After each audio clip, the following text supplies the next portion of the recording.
नमस्कार मेरे प्यारे मित्रों, आज अपन एनटीपीसी एग्जाम के लिए बहुत ही महत्वपूर्ण क्वेश्चन सॉल्व करने जा रहे हैं।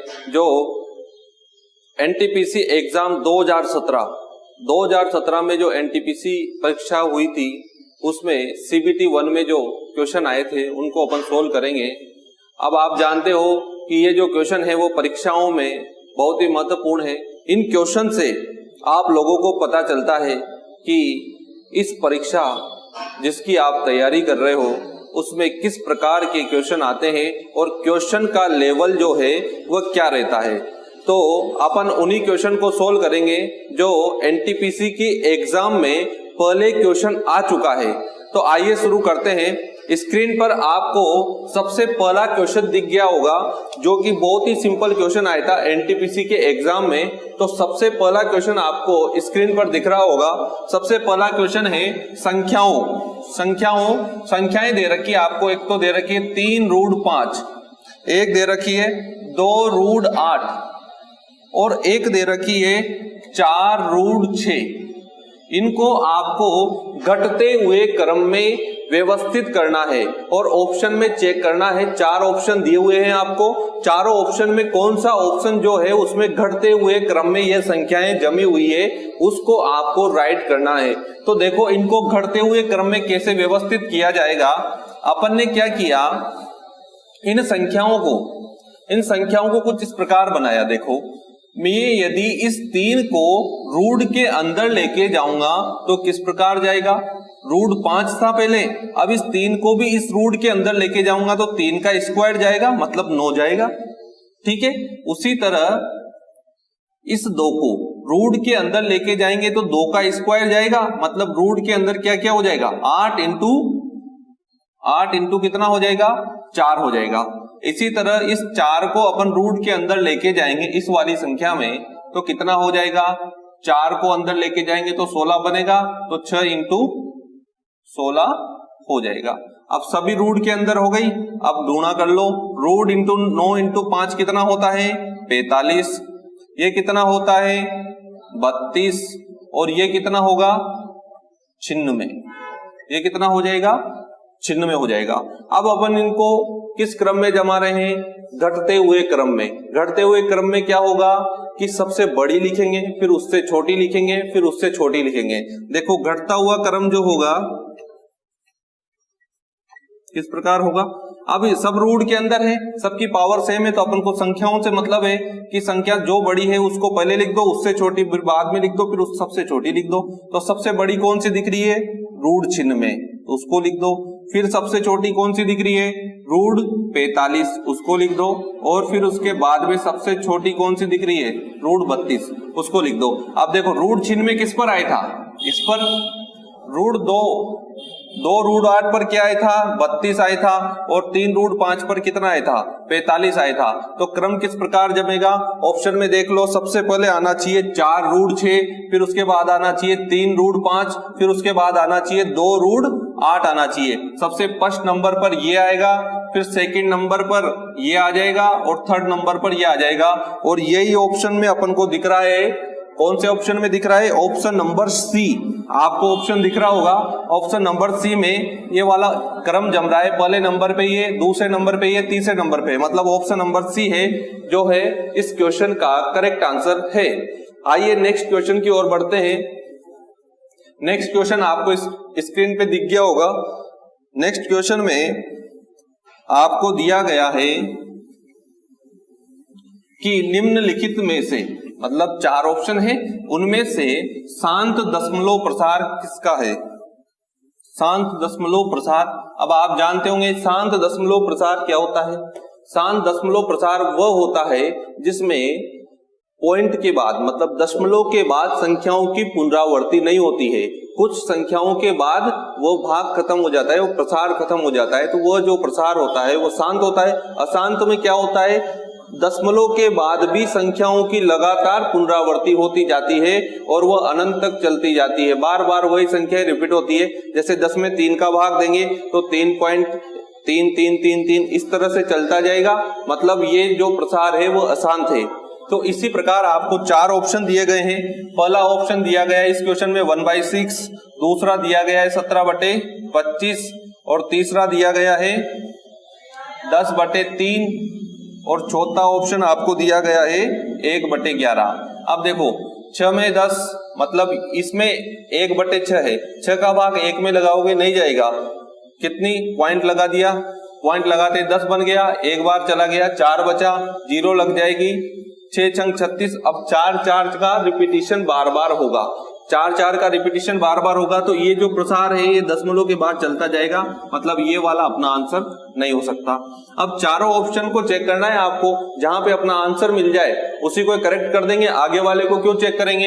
अब 17/25 में देखो भाग दो, इसमें भाग दिया, 25 का भाग 17 में नहीं दिया, पॉइंट लगा दिया, 170 हो गया, 170 होते 6×25 150, कितना बचा 20 बचा, 20 में 0 लग जाएगी, 200 हो जाएगा, तो 8 बार चला गया, मतलब 0.68 जो है ये आ गया। अब इसमें देखो पुनरावृत्ति की संभावना ही नहीं है क्योंकि पूरी बार भाग चला गया है, इसका मतलब क्या है, ये वाला जो ऑप्शन है वही शांत प्रसार का है, मतलब ऑप्शन नंबर जो बी है वही अपना क्या है, करेक्ट आंसर है। ऑप्शन नंबर बी जो है वो अपना क्या है, करेक्ट आंसर है। तो इसी के साथ ही अपन नेक्स्ट क्वेश्चन की ओर बढ़ते हैं। नेक्स्ट क्वेश्चन में दिख रहा होगा आपको स्क्रीन पर 1+ सिंप्लीफिकेशन का क्वेश्चन है। इसमें आपको जो इक्वेशन दी गई है उसको सरल करके आंसर लेके आना है।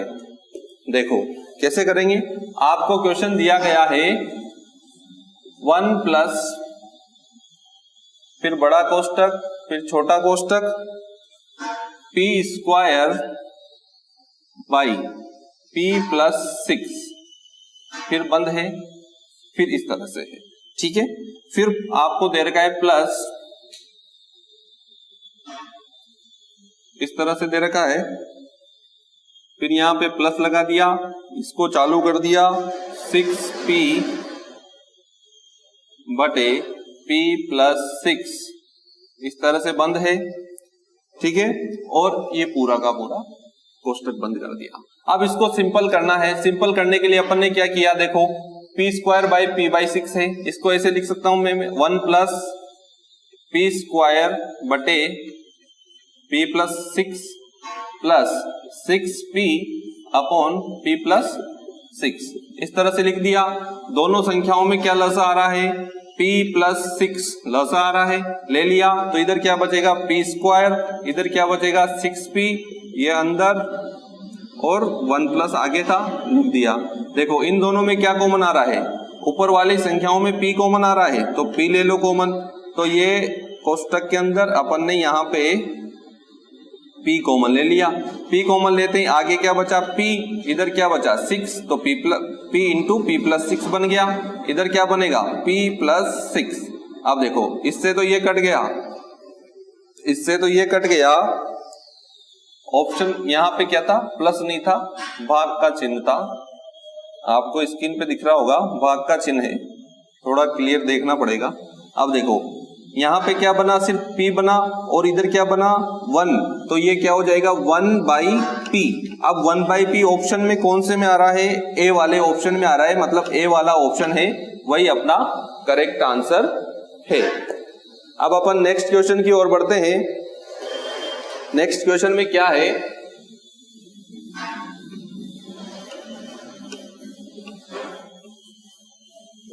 नेक्स्ट क्वेश्चन में आपको दे रखा है tan थीटा की वैल्यू दे रखी है आपको कितनी 1/√5 ये दे रखी है, और आपसे पूछा गया है cosec² थीटा का मान पूछा गया है, cosec² थीटा की वैल्यू क्या होगी। बहुत ही सिंपल क्वेश्चन है, tan थीटा बराबर 1/√5 है, तो cot थीटा कितना हो जाएगा, इसका उल्टा मतलब √5 कितना हो जाएगा, √5 हो जाएगा। अब ये cot थीटा की वैल्यू पता चल गई अपन को। अब अपन को पता है कि cosec² थीटा की जो वैल्यू होती है वो 1+ cot² थीटा होती है, 1+ cot² थीटा होती है, तो 1+ coat square theta, cot theta की वैल्यू है √5, तो 1 प्लस कितना हो जाएगा √5 का स्क्वायर, √5 का स्क्वायर कितना हो जाएगा 5, तो कोसेक स्क्वायर थीटा कितना मिल जाएगा 1 + 5 कितना हो जाएगा 6, और 6 जो है ऑप्शन नंबर डी में दे रखा है, आपको स्क्रीन पर देख लो, ऑप्शन नंबर डी में 6 दे रखा है, यही अपना क्या होगा करेक्ट आंसर हो जाएगा। ठीक है, आप लोगों को समझ में आ गया होगा, बहुत ही आसान क्वेश्चन था। आइए नेक्स्ट क्वेश्चन की ओर बढ़ते हैं। नेक्स्ट क्वेश्चन में क्या है, आपको बहुत, ये भी समय और कार्य से रिलेटेड क्वेश्चन है जो बहुत ही अच्छा क्वेश्चन है। नेक्स्ट क्वेश्चन स्टार्ट करते हैं। इसमें दे रखा है आपको G और H एक कार्य को 30 दिन में कर सकते हैं। G और H, भाई A और B, सभी क्वेश्चन में A और B दिया हुआ होता है, लेकिन अब ये नए नए टाइप आजमाते हैं। G और H दे दिया, A और B दे देते तो अच्छा लगता हमें भाई। तो G और H को ही कर लेते हैं हम। G और H एक कार्य को 30 दिन में कर सकते हैं, मतलब कोई भी काम है उसको 30 दिन में G और H मिलकर के पूरा कर सकते हैं 30 दिन में।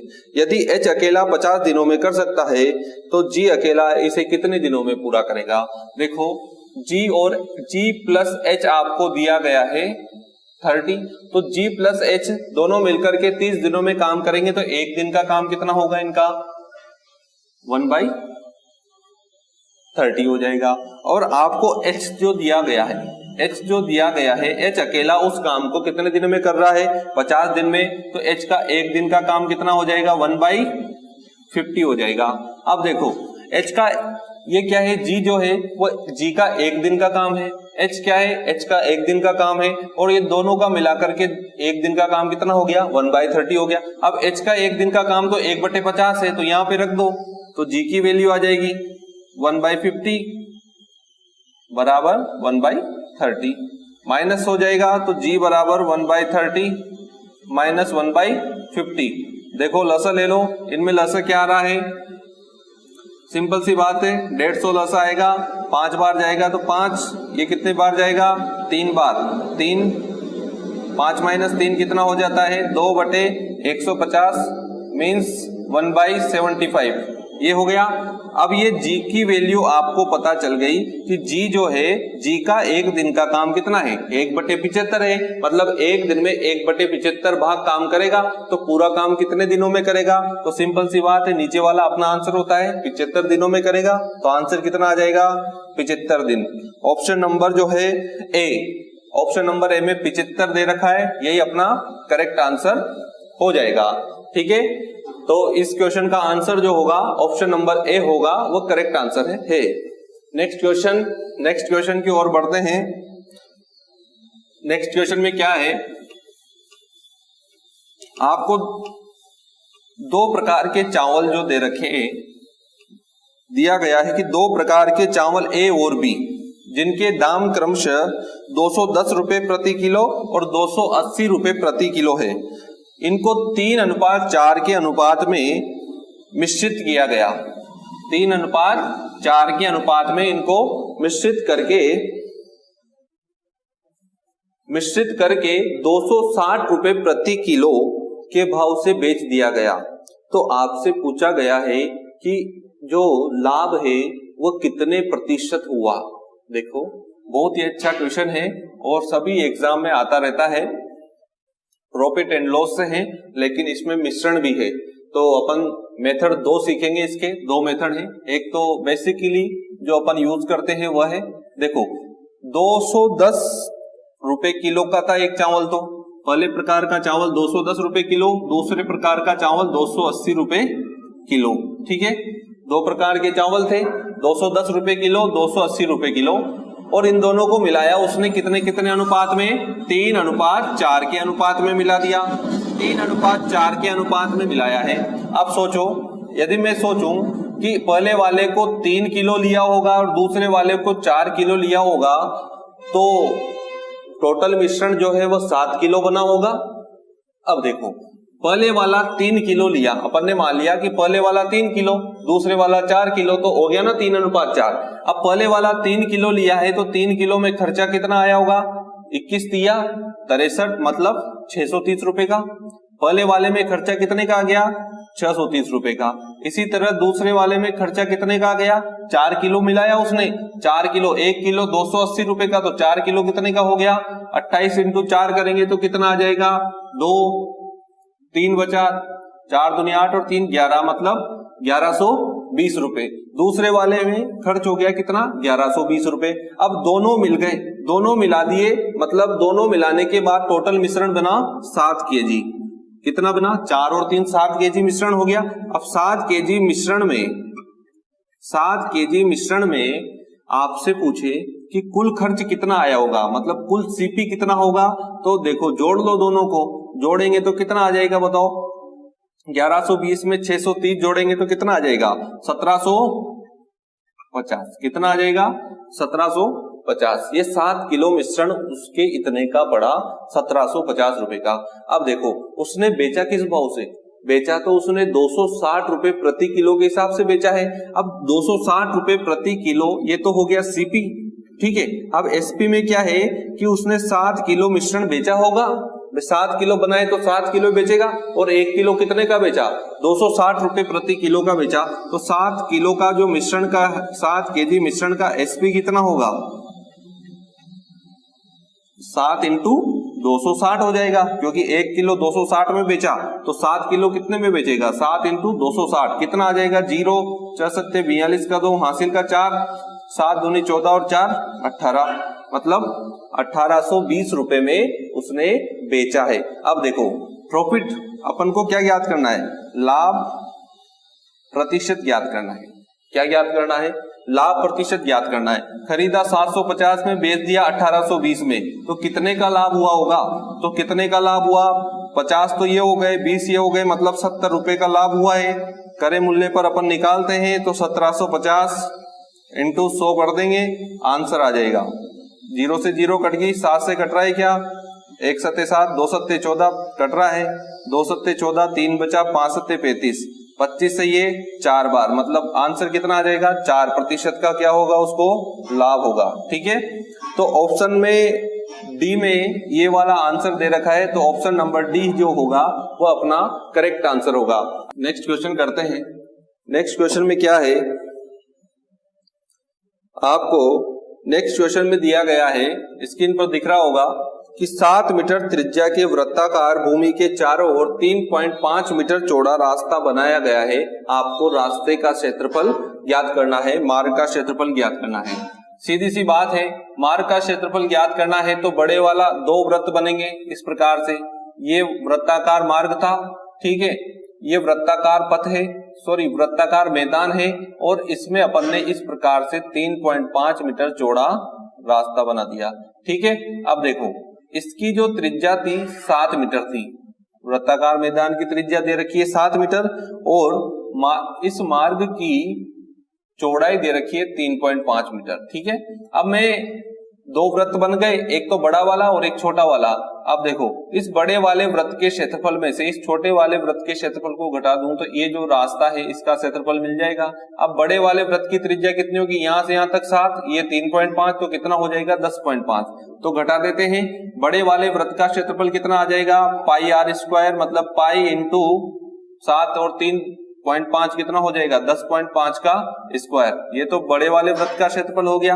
दूसरे वृत्त का क्षेत्रफल कितना हो जाएगा पाई इंटू 7 का स्क्वायर, पाई आर स्क्वायर होता है वृत्त का क्षेत्रफल, घटा देंगे पाई, ठीक है, घटाएंगे तो कितना हो जाएगा 10.5 का स्क्वायर माइनस 7 का स्क्वायर, ये हो जाएगा। अब देखो ए स्क्वायर माइनस बी स्क्वायर की फॉर्म बन रही है, निकाल लो। ए स्क्वायर माइनस बी स्क्वायर क्या होता है ए प्लस बी, 10.5 प्लस 7 इंटू ए माइनस बी, मतलब 10.5 माइनस 7, इस तरह से हो जाएगा।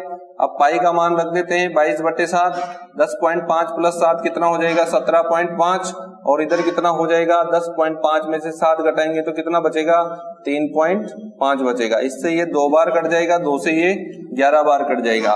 गुणा कर लेते हैं, कितना आता है देखो 11 इंटू 17.5 करेंगे तो कितना आ जाएगा 192.5 जो होगा वो आपका आंसर हो जाएगा। तो ऑप्शन नंबर जो सी है इसका करेक्ट आंसर होगा। ऑप्शन नंबर सी जो है वो इसका करेक्ट आंसर होगा। आइए नेक्स्ट क्वेश्चन की ओर बढ़ते हैं। नेक्स्ट क्वेश्चन में क्या है,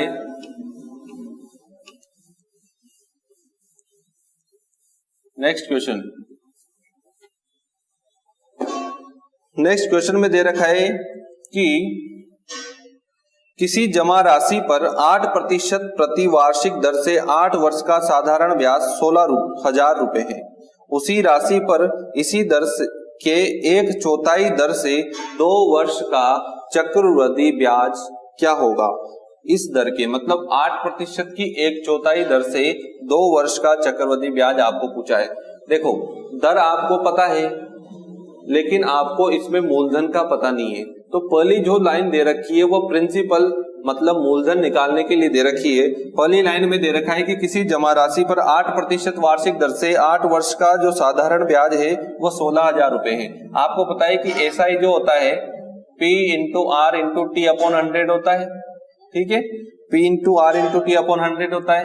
एसआई आपको 16,000 रुपए दे रखा है, ठीक है। P का मान आपको पता नहीं है, R का मान आपको 8% और समय 8 वर्ष दे रखा है, बटे 100 कर देंगे। P का मान निकलेगा नहीं निकलेगा, निकल जाएगा। 8 से इसको इधर ले जाओ, 64 बटे में आ जाएगा। 8 इंटू 8 64, मतलब कितना हो जाएगा 16,000, फिर 2 0 100 की बटे 64, इस प्रकार हो जाएगा P का मान। P कितना निकलेगा, 8 से काट देते हैं 8 बार, ये 2 बार, ठीक है। 2 से 8 से फिर कट रहा है, 2 अट्टे 16, 2 अट्टे 16, 4 बचा, 5 अट्टे 40 और ये 3 0, मतलब 25,000 जो था वो आपका प्रिंसिपल था। प्रिंसिपल क्या था, 25,000 था। अब आपको निकालना क्या है, चक्रवृद्धि ब्याज निकालना है इसी दर की 1/4 दर से। अब 8% का 1/4 कितना हो जाएगा, 2% हो जाएगा। 8 बटे 4 कर दो, 2% आ जाएगा। अब 2% की दर है, समय दे रखा है 2 वर्ष, 2 वर्ष का आपको क्या निकालना है, 2% की दर से इसी मूलधन पर सीआई निकालना है। सीआई कैसे निकलता है, 2% की दर से निकालेंगे। 25,000 पर तो कैसे निकालेंगे, 25,000 इंटू 2% की दर होगी तो पहले साल 102% बनेगा, 102 बटे 100, और दूसरे साल इस पर भी ब्याज लगेगा 2 वर्ष में, मतलब दूसरे वर्ष का, दूसरे वर्ष इस ब्याज, इस मिश्र धन पर भी तो ब्याज लगेगा, तो मतलब 102 बटे 100। सिंपल सी बात है, कर देंगे, आंसर आ जाएगा। ये क्या मिलेगा आपको, अमाउंट मिलेगा, इसमें से 25,000 घटा देंगे, सीआई अपने पास आ जाएगा। 3 0 काट दो, 2 से कट रहा है क्या, 5 से कट रहा है, ये 5 बार और ये 2 बार, ठीक है। 2 से काट देते हैं इसको कितनी बार, 51 बार, ठीक है। अब क्या क्या है अपने पास, 5 इंटू 102 इंटू 51 मल्टीप्लाई, 51 इंटू 5 कितना, 102 को 5 से गुणा कर लेते हैं तो कितना हो जाएगा, 510 हो जाएगा। 510 को 51 से गुणा करेंगे तो कितना आएगा, गुणा करके देख लेना, 26,410 आएगा। अब देखो 25,000 रुपए के 26,010 रुपए हो गए, तो सीआई जो है वो कितना बना होगा, तो अपन सीआई निकाल सकते हैं, इसमें से इसको घटाएंगे, 26,010 में से 25,000 जाएगा तो कितना बनेगा, 1,010 रुपए, जो ऑप्शन नंबर सी में आपको दे रखा है। मतलब इस क्वेश्चन का जो आंसर है ऑप्शन नंबर सी होगा। नेक्स्ट क्वेश्चन की तरफ बढ़ते हैं। नेक्स्ट क्वेश्चन में क्या है, बहुत ही अच्छा क्वेश्चन है, मेरे ख्याल से आप लोगों को समझ में आ गया होगा। आप लोग चाहो तो मैं इसकी दूसरी ट्रिक भी बता दूंगा। आप में जब चक्रवृद्धि ब्याज पढ़ाऊंगा तब आपको इसकी इस सवाल की ही दूसरी ट्रिक भी बता दूंगा। वैसे मेरे ख्याल से ये जो ट्रिक है ये अच्छी है, क्योंकि टाइम देखो, सीआई का जो भी क्वेश्चन हुआ उसमें टाइम तो लगेगा। सीआई का क्वेश्चन में टाइम लगता ही है, एसआई का क्वेश्चन जल्दी हल हो जाता है, लेकिन सीआई के क्वेश्चन में थोड़ा टाइम लगता है। हाँ, ऐसे सवाल जिनमें बहुत ज्यादा टाइम लगता है उन सवालों की आपको ट्रिक भी बताई जाएगी, लेकिन जिनमें एवरेज टाइम लग रहा है उनमें अपन ज्यादा ट्रिक का यूज नहीं करेंगे। चाहता तो मैं इसको परसेंटेज सीआई और एसआई का परसेंट निकाल करके भी बता सकता था, लेकिन उसमें भी कैलकुलेशन उतनी ही होती जितनी इसमें हो रही है, टाइम उतना ही लगता, क्योंकि हमने एब्जॉर्ब कर रखा है। इस वजह से मैं उस ट्रिक को नहीं बता रहा हूँ। यदि आपको चाहिए तो आप, जब मैं सीआई पढ़ाऊंगा अपने चैनल पर, तब आप उसे देख लेना, ठीक है। नेक्स्ट क्वेश्चन की ओर बढ़ते हैं। नेक्स्ट क्वेश्चन क्या है, नेक्स्ट क्वेश्चन आपकी स्क्रीन पर आ गया होगा। ये नहीं, दूसरा वाला। डी एक कार्य को 18 दिन में कर सकता है। डी एक कार्य को 18 दिन में कर सकता है। ई जो है उसी काम को, ई जो है उसी काम को उससे आधे समय में कर सकता है, मतलब 9 दिन में कर सकता है। अब आपसे पूछा गया कि यदि दोनों कार्य करें एक साथ तो कितने समय में कार्य को पूरा कर लेंगे, कितना समय लेंगे। तो देखो डी जो है 18 दिन में पूरा काम करता है, तो एक दिन का काम कितना हो जाएगा, डी का 1/18। ई जो है इससे आधे समय में, मतलब ये 18 दिन में कर रहा है तो ये ई जो है वो 9 दिन में करेगा, तो ई का एक दिन का काम कितना हो जाएगा, 1/9। आपको क्या पूछा गया है कि डी प्लस जो ई है वो पूरा काम कितने दिन में करेंगे। तो देखो डी का एक दिन का काम कितना हो जाएगा, 1/18, और ई का काम एक दिन में कितना हो जाएगा, 1/9। दोनों को जोड़ेंगे तो डी प्लस ई का एक दिन का काम मिल जाएगा। लसा ले लो, 18, 1 + 2 कितना हो जाएगा, 3/18 मीन्स 1/6। ये डी प्लस ई का एक दिन का काम आया है। डी और ई मिलकर के एक दिन में 1/6 काम करेंगे तो पूरा काम कितने दिनों में, वही 6 दिनों में। नीचे वाला अपना आंसर रहेगा, मतलब आंसर जो होगा वो क्या हो जाएगा, 6 दिन। आंसर क्या हो जाएगा, 6 दिन। तो इसी का ऑप्शन नंबर जो डी है, इसी का इस क्वेश्चन का करेक्ट आंसर होगा। बहुत ही आसान क्वेश्चन आया था पेपर में। आप देख रहे होंगे कुछ क्वेश्चन तो आसान आ जाते हैं और कुछ क्वेश्चन कठिन आ जाते हैं। तो ये आसान क्वेश्चन इसलिए दिए हुए होते हैं कि अपने पास जो टाइम है, जैसे 40 सेकंड पर क्वेश्चन टाइम है, तो अपन इस क्वेश्चन को ज्यादा से ज्यादा 10 सेकंड में सोल्व कर सकते हैं। तो इसमें ज्यादा टाइम मत लगाओ, खटाक से क्वेश्चन पढ़ो और खटाक से सोल्व और ऑप्शन पे टिक कर दो। और जो बचा हुआ टाइम है आपके पास, जो इस क्वेश्चन में बचा है, वो दूसरे क्वेश्चन में काम आएगा जो थोड़ा डिफिकल्ट क्वेश्चन है। ठीक है, तो पेपर की यही क्वालिटी होती है, कुछ क्वेश्चन टिपिकल होते हैं और कुछ क्वेश्चन आसान होते हैं। यदि अपन ने आसान क्वेश्चन में ही ज्यादा टाइम लगा दिया तो टिपिकल क्वेश्चन में जो टाइम है वो बहुत कम हो जाएगा और अपन उस क्वेश्चन को कर भी नहीं पाएंगे। ठीक है, तो नेक्स्ट क्वेश्चन की ओर बढ़ते हैं भैया। नेक्स्ट क्वेश्चन क्या है कि प्रत्येक लैपटॉप जो है वो 15,000 रुपए की दर से 15 लैपटॉप खरीदे गए। 15 लैपटॉप खरीदे गए और प्रत्येक लैपटॉप 15,000 रुपए का है और सभी को 2,97,000 रुपए में बेच दिया गया। तो बहुत ही आसान क्वेश्चन है। आपको सीपी की लाइन दे रखी है और एक एसपी की लाइन है। 15 लैपटॉप का जो एसपी है, 15 लैपटॉप का एसपी दे रखा है आपको। एसपी कितना दे रखा है, 2,97,000। इसको ऐसे लिख देता हूं मैं, 2,97,000। अब सीपी आपको निकालना है। एक लैपटॉप 15,000 का खरीदा तो 15 लैपटॉप कितने हजार के खरीदेंगे, तो 15,000 इंटू 15 कर देंगे तो आपको सिंपल सी बात है 2,25,000 रुपए आ जाएगा। अब देखो, खरीदा 15 लैपटॉप 2,25,000 रुपए में और बेचा 15 लैपटॉप 2,97,000 रुपए में, तो लाभ हुआ होगा। लाभ कितने का हुआ साहब, घटा दो इसमें से, इसको घटा दो, कितना आ जाएगा, तो 25 कितना आ जाएगा, 75 मतलब 72, कितना आ जाएगा, 72,000 रुपए का लाभ हुआ होगा। आपको लाभ प्रतिशत पूछा है सवाल में। लाभ प्रतिशत निकालने के लिए क्या करेंगे, लाभ बटा करे मूल्य गुणा 100 कर देंगे। लाभ बटा करे मूल्य कितना है, 2,25,000 इंटू 100 कर दिया। 3 जीरो से 3 जीरो कट गई, 25 से ये 8 25 200, 9 25 200, 25 4 2500, 9 से 8 बार 8 चौक 32, मतलब 32% का क्या होगा, लाभ होगा, जो ऑप्शन नंबर डी में है। तो डी वाला option is the correct answer. Okay, next question की ओर बढ़ते हैं।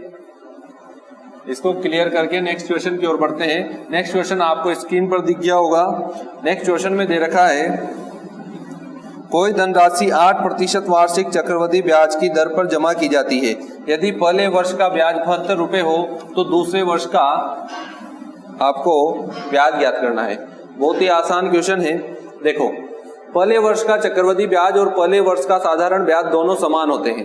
पहले वर्ष का चक्रवृद्धि ब्याज और पहले वर्ष का साधारण ब्याज दोनों ही सेम होंगे, क्योंकि चक्रवृद्धि ब्याज और साधारण ब्याज में इतना सा अंतर है कि चक्रवृद्धि ब्याज में ब्याज के ऊपर ब्याज लगता है और साधारण ब्याज में ब्याज के ऊपर ब्याज नहीं लगता है। तो पहले साल में तो काउंटिंग होगी तो ब्याज तो बना ही नहीं, तो ब्याज के ऊपर ब्याज कहाँ से लगेगा। तो पहले साल में जो सिंपल इंटरेस्ट और सीआई दोनों इक्वल आते हैं। तो अपन एसआई के मेथड से ही करेंगे। इसको देखना कैसे करेंगे। मान लिया अपन ने वो धन x रुपए था, ठीक है, x रुपए धन था, उस पर 8% की दर से 1 वर्ष का साधारण ब्याज कितना होगा।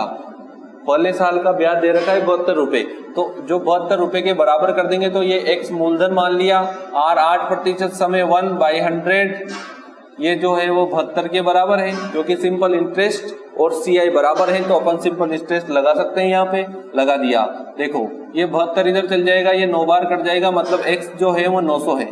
x जो है वो कितना है 900 है, मतलब वो राशि कितनी थी 900 रुपए थी।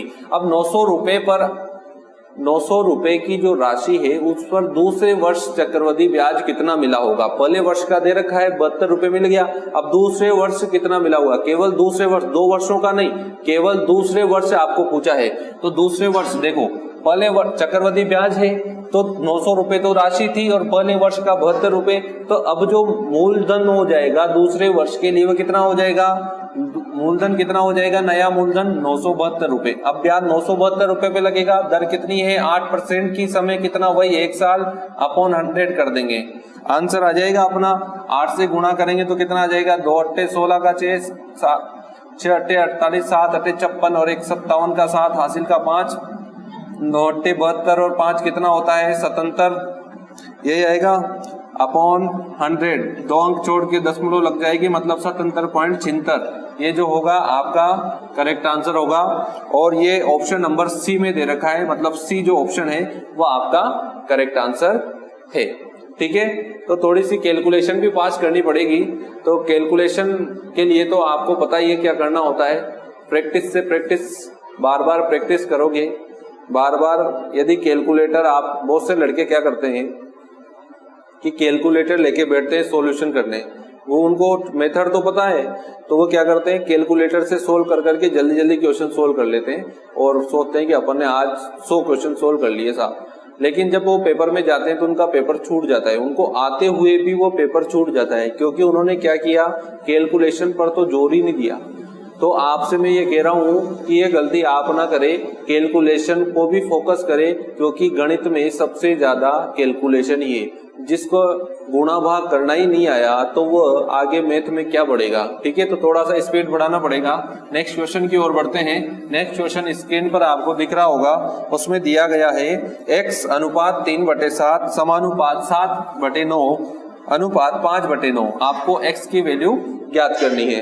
x की वैल्यू ज्ञात करने के लिए क्या करेंगे, देखो 3/7 समानुपात 7/9 अनुपात 5/9।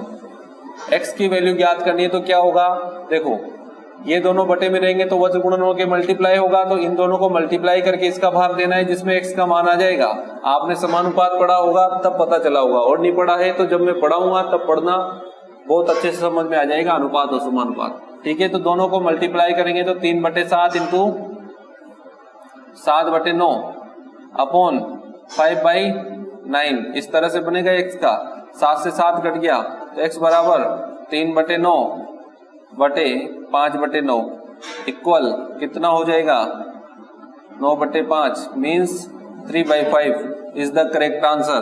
x की वैल्यू क्या है 3/5, 9 से 9 कट गया ना तो 3/5 आ जाएगा। तो ऑप्शन नंबर सी जो है वो इसका करेक्ट आंसर हो जाएगा। नेक्स्ट क्वेश्चन की ओर बढ़ते हैं, जल्दी जल्दी करेंगे ताकि अपन ज्यादा से ज्यादा क्वेश्चन ले सकें। नेक्स्ट क्वेश्चन, यह भी बहुत आसान क्वेश्चन है। अनुपात से आपको स्क्रीन पर दिख रहा होगा, PQR का आपको अनुपात दे रखा है 1/2 अनुपात 2/3 अनुपात 1/4। P अनुपात Q अनुपात R आपको दे रखा है 1/2 अनुपात 1/3 दे रखा है, 1/3 अनुपात 2/3 अनुपात 1/4। इस प्रकार से PQR का अनुपात दे रखा है और Q की वैल्यू आपको दे रखी है 56। आपको निकालना है P माइनस R, इसको निकालना है। ठीक है, इस तरह से क्वेश्चन दिया गया है, सोल्व करते हैं कैसे होगा। देखो सबसे पहले इसको ले लेते हैं। इसमें क्या करना पड़ेगा कि इस अनुपात को सरल करना पड़ेगा। सरल करने के लिए अपन ने ये जो हर दे रखे इनका लसा लिखो, लसा लेके देखो कितना आएगा, तो 3 3 4 लसा मीन्स लसा कितना आ जाएगा 12, तो 12 से सभी को गुणा कर दो तो P अनुपात Q अनुपात R, ये कितना बन जाएगा 1/3 इंटू 12 कर देंगे भैया, 2/3 इंटू 12 कर दिया और 1/4 इंटू 12 कर दिया, कितना बन गया, ये 4 बार, ये भी 3 से 4 बार कटेगा तो 4 दूनी 8 हो जाएगा, और ये कितना 4 से ये 3 बार कट जाएगा, ठीक है। तो 4:8:3 ये हो गया P Q और R का अनुपात। अब देखो आपको Q की वैल्यू दे रखी है 56, मतलब 8:56 है, 8 रेशो का मान 56 है, तो 1 रेशो का मान कितना आ जाएगा 7, 8 का भाग लग गया तो 1 रेशो का मान कितना आ गया 7। अब आपको क्या निकालना है P माइनस R, P की वैल्यू किस अनुपात में 4 अनुपात में, 1 रेशो का मान कितना 7, तो 4 रेशो का मान कितना 28, ये तो हो गया P minus R minus R का मान कितना होगा, R 3 रेशो में है, 1 रेशो का मान 7, तो 3 रेशो का मान 7 इंटू 3 21, ये हो गया P माइनस R, नहीं हुआ क्या, ये हो गया P माइनस R। आंसर कितना आ जाएगा 28 में से 21 गया तो 7, मतलब 7 जो है वो अपना करेक्ट आंसर होगा। ऑप्शन नंबर डी में दे रखा है तो ऑप्शन नंबर डी को टिक करना है, ऑप्शन नंबर डी जो होगा वो अपना करेक्ट आंसर हो जाएगा, ठीक है। इसी के साथ नेक्स्ट क्वेश्चन की ओर बढ़ते हैं। नेक्स्ट क्वेश्चन आपको प्रॉफिट एंड लॉस का है, तो देखते हैं नेक्स्ट क्वेश्चन क्या है। स्क्रीन पर देखो, क्वेश्चन है एक आदमी 22,000 रुपए में एक रेफ्रिजरेटर मतलब फ्रिज खरीदा और 1,000 रुपए ट्रांसपोर्ट के लिए अदा किया, 2,000 रुपए जो है किस्त के लिए दिया और पूरे लेन देन पर 15% लाभ पर प्राप्त करने के लिए उसे बेचेगा कितने में। मतलब देखो सीपी जो निकलेगा आपको डायरेक्टली दिया गया है कि 22,000 रुपए में तो खरीदा, लेकिन जब उसका भाड़े का मतलब किराए का, ट्रांसपोर्ट का, इनका खर्चा भी हुआ तो 1,000 रुपए तो उसके ट्रांसपोर्ट पर खर्च हो गए और 2,000 रुपए उसने किस्त के लिए दे दिए, तो टोटल जो सीपी होगा अपना पूरा का पूरा सीपी कितना हो जाएगा 22,000 तो नकद दिए, फिर 2,000 रुपए किस्त के दिए और 1,000 रुपए ट्रांसपोर्ट के, 2,000 रुपए किस्त के, तो टोटल जो सीपी हो जाएगा कितना हो जाएगा 25,000 रुपए का पड़ा उसके। अब बेच दिया, बेचना कितने परसेंट पर है 15% लाभ पर बेचना है। आपको क्या निकालना है एसपी निकालना है। क्या निकालना है एसपी निकालना है। देखो सीपी जो होता है वो अपने आप में 100% होता है, तो ये 100% के बराबर होगा, तो 100% बराबर सीपी है, मतलब 100% बराबर 25,000 होगा, तो 1% की वैल्यू को बराबर कितनी आ जाएगी 2 जीरो कट जाएगी, मतलब 250 आ जाएगी। अब आपको 15% लाभ पर बेचना है, इस 100% की वस्तु को 15% लाभ पर बेचेंगे तो कितने परसेंट में बेचेंगे 115% में, 1% बराबर 250 है, तो 115% कितना आ जाएगा 250 इंटू 115। कैलकुलेशन करके आंसर लेके आएंगे, जीरो को छोड़ देते हैं, 25 से गुणा कर देते हैं, 5 25 125, 12 बचे, 25 प्लस 12 कितना हो जाएगा 37 का 7 हासिल का 3, ठीक है, तो 25 और 3 28, मतलब 28,750 रुपए में उसको बेचना पड़ेगा, ठीक है। तो ये जो आ गया अपने पास क्या आ गया एसपी आ गया, एसपी ज्ञात करना था। अब 28,750 कौन से ऑप्शन में दे रखा है सी वाले ऑप्शन में दे रखा है, तो सी वाला जो ऑप्शन होगा वो अपना करेक्ट आंसर होगा, ठीक है। नेक्स्ट क्वेश्चन भी बहुत आसान है। नेक्स्ट क्वेश्चन में आपको महत्तम समापवर्ती मतलब एचसीएफ ज्ञात करना है। 3 संख्याएं आपको दे रखी है 143, 77 और 121, इनका एचसीएफ ज्ञात करना है। सबसे पहले ये सुन लो कि एचसीएफ क्या होता है। एचसीएफ वो होता है वह बड़ी से बड़ी संख्या जिसका भाग दी गई संख्याओं में पूरी बार चला जाए, वह बड़ी से बड़ी संख्या जिसका भाग दी गई संख्याओं में पूरी बार चला जाए, वही उन संख्याओं का एचसीएफ होगा, महत्तम समापवर्ती होगा। और एलसीएम क्या होता है, वह छोटी से छोटी संख्या जिसमें दी गई संख्याओं का भाग पूरी बार चला जाए। इसमें मतलब एलसीएम में तो भाग जाना चाहिए दी गई संख्याओं का पूरी बार, दी गई संख्याओं का भाग यदि एलसीएम में दें तो पूरी बार चला जाए तो वह एलसीएम होगा, और एचसीएफ का भाग यदि दी गई संख्याओं में पूरी बार जा रहा है तो वह क्या होगा एचसीएफ होगा, ठीक है। तो आपको दी गई है 143, भाई ऐसा क्वेश्चन करने के लिए आप ज्यादा माथापच्ची मत करो, सीधा सा बात है कि आपको ऑप्शन दिए होंगे, ऑप्शन दे रखे हैं आपको, ए ऑप्शन में 6 दे रखा है, बी ऑप्शन में 11 दे रखा है, सी ऑप्शन में कितना दे रखा है 4 दे रखा है, और डी वाले ऑप्शन में कितना दे रखा है 7 दे रखा है।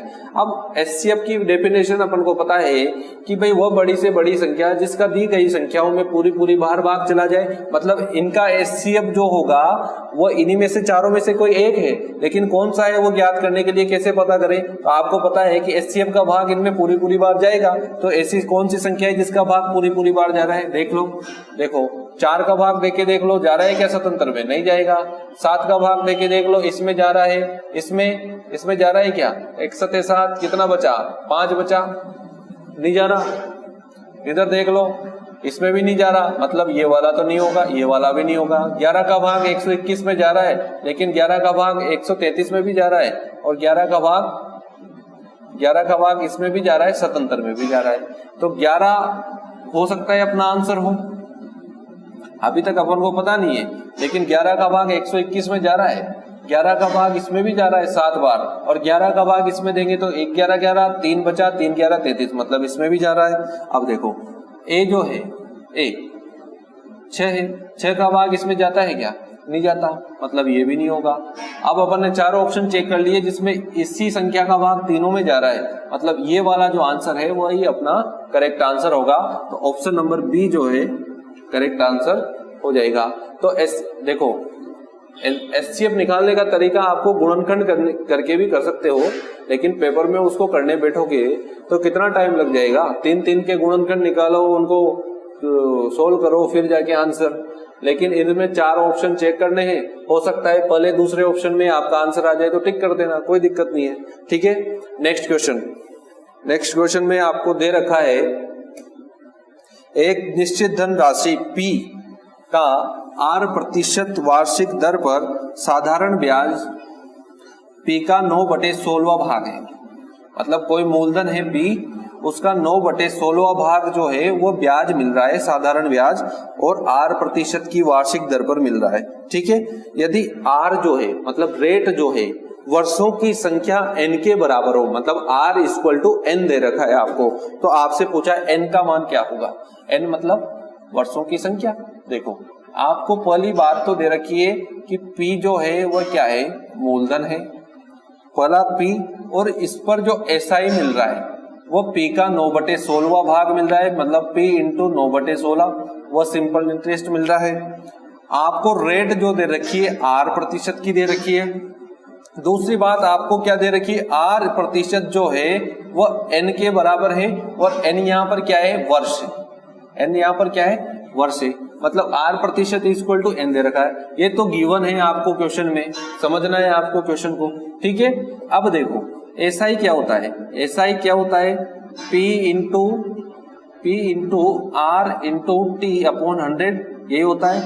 SI आपको दे रखा है P × 9/16, मूलधन कितना है, P है, R आपको दिया गया है, R = n दिया गया है, तो R की जगह मैं n रख सकता हूं, और T का मान तो n है ही सही, तो n रख दिया अपॉन 100।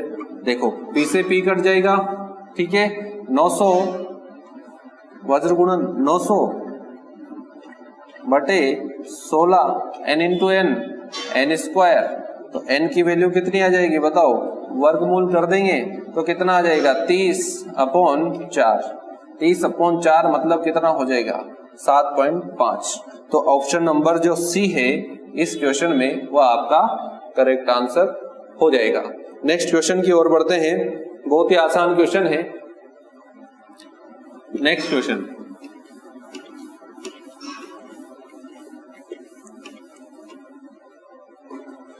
क्वेश्चन में दे रखा है 24 के 3/5 का 40% क्या है।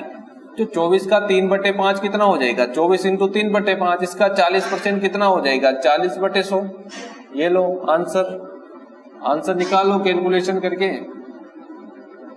5 से कट रहा है क्या, नहीं कट रहा, 4 से कट रहा है, 2 से काट देते हैं 12 बार, ये 5 बार, ठीक है। आगे फिर काट लेंगे, 12 × 36, 36 × 4 करेंगे, नहीं रहने दो, 3 × 4 12, 12 × 12 144, 144/25 आंसर आ जाएगा आपका। 25 से भाग देंगे कितनी बार जाएगा, 5 25 125, 6 25 150 होता है, मतलब 5 बार जाएगा। 5 25 125। अब देखो ऑप्शन में बी वाले ऑप्शन में 5 से स्टार्ट हो रहा है।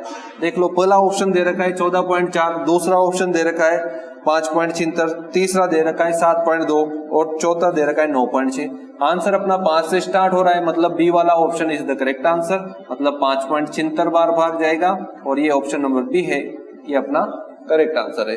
तो बहुत सी बार क्या होता है कि आप कैलकुलेशन पूरी क्यों करते हो, जब आपको ऑप्शन दिख रहे हैं, पता चल रहा है कि भाई अपने आंसर 5 से स्टार्ट होने वाला है और चारों ऑप्शन में 5 से स्टार्ट होने वाला एक ही ऑप्शन है, तो उसको टिक कर दो, आगे क्यों सोल्व करें। ठीक है, नेक्स्ट क्वेश्चन की ओर बढ़ते हैं। नेक्स्ट क्वेश्चन आपको स्क्रीन पर दिख रहा होगा, ये बहुत अच्छा क्वेश्चन है। दो कार है, कार एक निश्चित समय में निश्चित दूरी तय करती है और कार दो इससे आधी दूरी को दुगने समय में तय करती है, तो इनकी सापेक्ष गतियों का अनुपात, मतलब इनकी चालों का अनुपात आपको बताना है। देखो फर्स्ट जो कार है वो मान लो डी दूरी तय करती है, कितनी दूरी तय करती है, डी दूरी तय करती है। ठीक है, पहली कार के बारे में अपन बात कर रहे हैं कि पहली कार जो है वो डी दूरी तय करती है और इस डी दूरी को टी समय में तय करती है।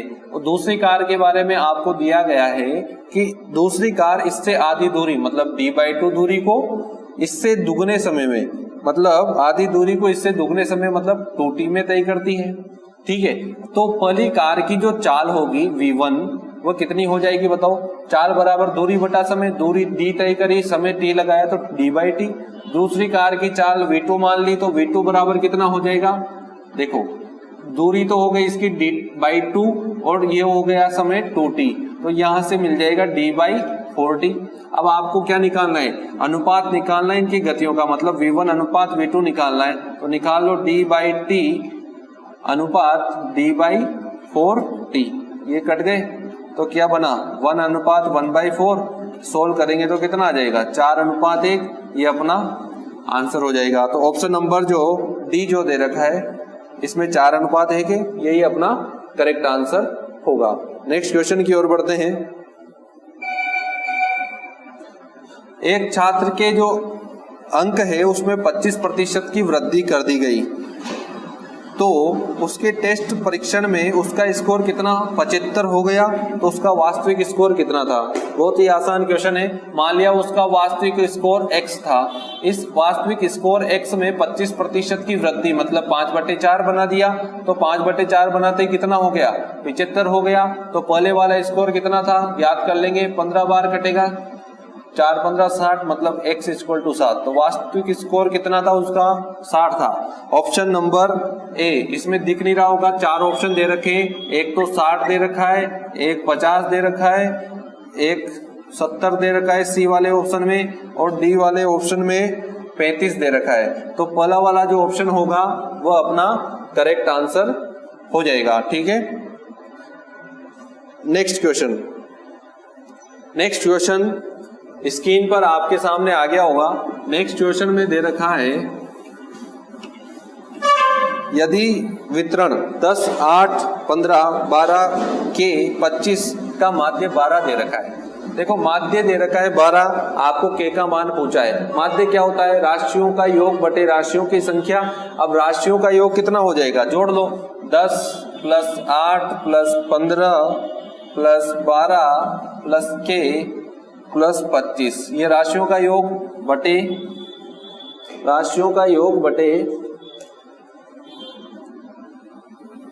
राशियों की संख्या, 3 और 3 6, मतलब 6, ये दे रखा है 12, ये माध्य हो गया। ठीक है, अब देखो जोड़ लो इन सबको, कितना आ जाएगा 10 और 8 18, 18 और 12 कितना हो जाएगा 30, 18 और 12 30, 30 और 25 कितना 55, 55 और 15 कितना 70, तो 70 + k/6 बराबर 12, तो 70 12 6 12 72 हो जाता है। तो k बराबर कितना आ जाएगा 72 - 70 मीन्स 2, तो k का मान कितना आ जाएगा 2। ऑप्शन नंबर ए में दे रखा है, मतलब यही अपना करेक्ट आंसर है। ठीक है, अब नेक्स्ट क्वेश्चन करते हैं, ये भी बहुत अच्छा क्वेश्चन है। नेक्स्ट क्वेश्चन चाल से रिलेटेड क्वेश्चन है। इसमें देखना, चाल से रिलेटेड क्वेश्चन में क्या है कि एक कार 60 किलोमीटर प्रति घंटा की गति से 45 मिनट में एक निश्चित दूरी तय करती है। यदि उसी दूरी को 5 मिनट पहले तय कर लेती तो चाल क्या होती उसकी, ये पूछा गया है कि 5 मिनट पहले यदि उसी दूरी को तय करती तो उसकी चाल क्या होती। देखो 60 किलोमीटर प्रति घंटा की गति से यदि 45 मिनट में कोई दूरी तय करेगी तो दूरी जो होगी वो क्या होगी, दूरी बराबर क्या होता है भाई, चाल गुणा समय। चाल कितनी है 60, समय कितना लगा 45 मिनट का, इसको हावर में बदलेंगे तो 60 का भाग देंगे, मीन्स 60 किलोमीटर की 45 किलोमीटर की उसने दूरी तय करी। ठीक है, अब इसी दूरी को यदि 5 मिनट पहले 45 मिनट में तय करी थी, अब 40 मिनट में तय करेगी तो चाल क्या होगी। तो चाल बराबर क्या होता है बताओ, दूरी बटा समय। तो 45 किलोमीटर की तो चाल है और समय कितना लेना चाहिए उसको, 40 मिनट का लेना चाहिए। तो 40 मिनट को हावर में बदल दो तो 40/7 चाल हो गई, दूरी बटा समय। देखो आंसर कितना आ जाएगा, 45/40 इंटू 60, इस तरह से बनेगा। ये कट गया, 2 से ये 3 बार, ये 2 बार, तो आंसर कितना आ जाएगा 45 इंटू 3/2, मतलब 5 तिया 15, हासिल का 1, 3 चौक 12 और 1 13, 135/2, 6 दूनी 12, 7 दूनी 14, 5 दूनी 10, मतलब 67.5 जो ऑप्शन नंबर डी में दे रखा है ये आपका करेक्ट आंसर हो जाएगा। ठीक है, अब नेक्स्ट क्वेश्चन अपन करते हैं। ठीक है, तो ये जो क्लास है ये खत्म हो गई है। इस पेपर में मतलब 18 जनवरी को जो एनटीपीसी का पेपर हुआ था उसके आपको पूरे क्वेश्चन करा दिए गए हैं। अब नेक्स्ट क्लास में इसी तरह अपन एनटीपीसी के जो प्रीवियस एग्जाम में जो पेपर हुए हैं उन्हीं को ही सोल्व करेंगे। तो आपको यदि इसका नोटिफिकेशन पाना है तो आप लोग चैनल को सब्सक्राइब करके और बेल आइकन को प्रेस कर सकते हैं ताकि आपको हमारी आने वाली वीडियो का नोटिफिकेशन प्राप्त हो सके। ठीक है दोस्तों, धन्यवाद।